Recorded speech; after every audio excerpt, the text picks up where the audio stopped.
Bersama kami dalam Pro Kontra, ini segmen terakhir, waktunya 5 menit, tapi saya masih penasaran ini karena dulu kita ingat betapa kuatnya ya berita tentang sumber waras ini yang kemudian bersumber dari BPK juga. Kalau Anda melihat apakah ini juga terkontaminasi dengan praktek-praktek seperti ini? Kalau sumber waras, kalau menurut kami ada beberapa temuan yang seharusnya tidak jadi temuan. Ya, ada beberapa temuan ya. Tapi itu juga mungkin barangkali bisa dikatakan sebagai maladministrasi, tapi perlu dilihat konteks juga kenapa pelanggaran itu kemudian jadi temuan, itu terjadi.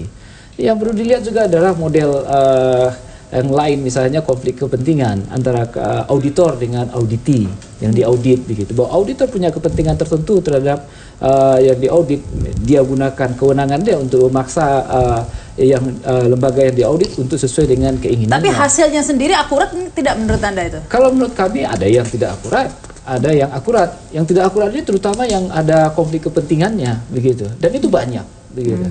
Enggak, maksudnya kalau mungkin ditambahkan oleh Mbak Yeni ya, kalau dari sumber waras ini contohnya kita soroti ya, karena disitulah kemudian sangat kuat perdebatannya. Tapi terbukti Ahok sendiri tidak ingin menggugat ke pengadilan begitu. Kalau menurut Anda seperti apa? Iya, kalau kita melihat bahwa dominasi aspek politisnya kan kental, seperti yang disampaikan tadi antara auditor dengan auditi kan gitu. Mau tidak mau bahwa pemeriksaan ini juga ditentukan, ya kan? Yang aspek politis tadi apakah kemudian itu mendominasi dari auditor itu kan gitu, ataukah dari pimpinan. Makanya kan bagi kami harga mati juga bahwa pimpinan maupun auditor itu integritas dan independensinya gitu loh. Tapi ya, kalau melihat hasil temuan BPK sendiri terhadap kasus sumber waras, Anda menilainya seperti apa? Ya sama dengan yang disampaikan oleh Mas Febri tadi. Ada sesuatu yang ada tetapi diadakan, yang tidak ada diadakan begitu loh. Ya kan, karena dominasi itu tadi aspek politisnya yang kental begitu antara auditor dengan auditi. Karena ada persoalan-persoalan lain yang kemudian menjadi berpengaruh. Mungkin ini ya dari saya enggak, kalau ini kok selalu berbicara politis. Makanya saya counter di sini khusus tentang apa sih pemahaman politik itu. Karena mereka persoalkan orang politik masuk ke BPK. Padahal sebenarnya kalau negarawan kan memang harus gitu loh. Jangan diartikan politik itu adalah negatif. Politik itu positif. Yang negatif itu perilaku politik yang menyimpang. Itu yang apa? Karena itu juga saya sebenarnya makanya jangan diperdebatkan. Di beberapa negara, di Belanda politisi yang masuk ke BPK-nya, ke Jerman Bundesrechnungshof politisi yang masuk.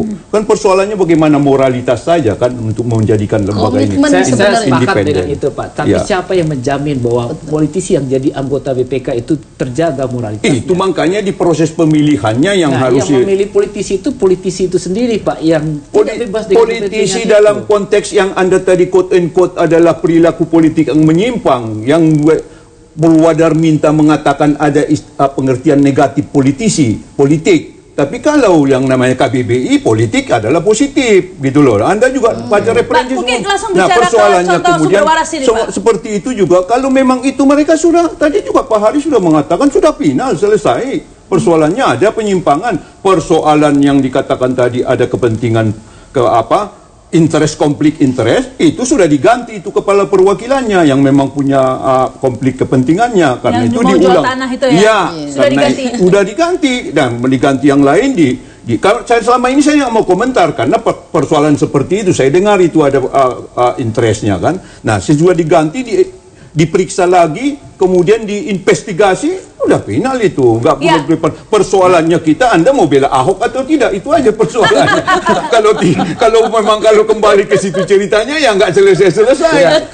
Kami tidak hanya berdasarkan itu, Pak. Ini juga di internal BPK itu sendiri ada perbedaan cara memimpin anggota BPK yang dari politisi dan yang bukan dari politisi. Itu ada perbedaannya. Itu dari internal BPK itu sendiri. Mereka menyatakan dan curhat kepada kami kondisi seperti itu. Ini kita berdebat. Anda ambil ini eselon 1, politisi nggak itu?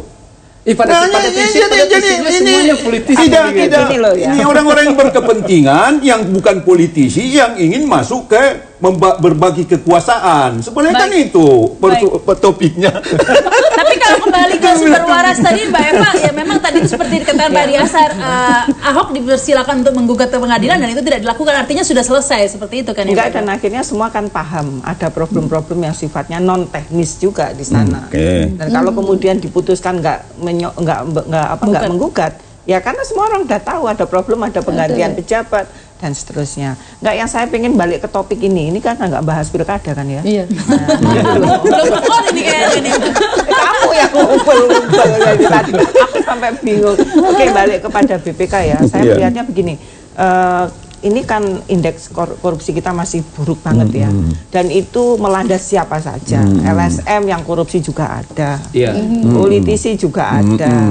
Menteri juga ada, banyak lah semuanya. Jangan seolah-olah kemudian semua milik politisi kalau koruptor. Padahal di BUMN juga luar biasa yang tidak transparan dan seterusnya. Jadi artinya memang masing-masing dari pimpinan. Karena transformasi lembaga itu ditentukan pimpinan. Kalau pimpinannya bagus ya bagus. Jadi istilahnya kan ikan tuh busuk dari kepala. Tapi seger pun dari kepala gitu loh. Nah, harapan saya BPK ini pembelajaran dan cepat mereformasi, dan saya dengar ada upaya BPK untuk menyerahkan hasil audit yang dari LKPP maupun yang dari daerah kepada auditor yang ditunjuk oleh BPK, Pak. Jadi di-recheck hasil kerja-kerja mereka.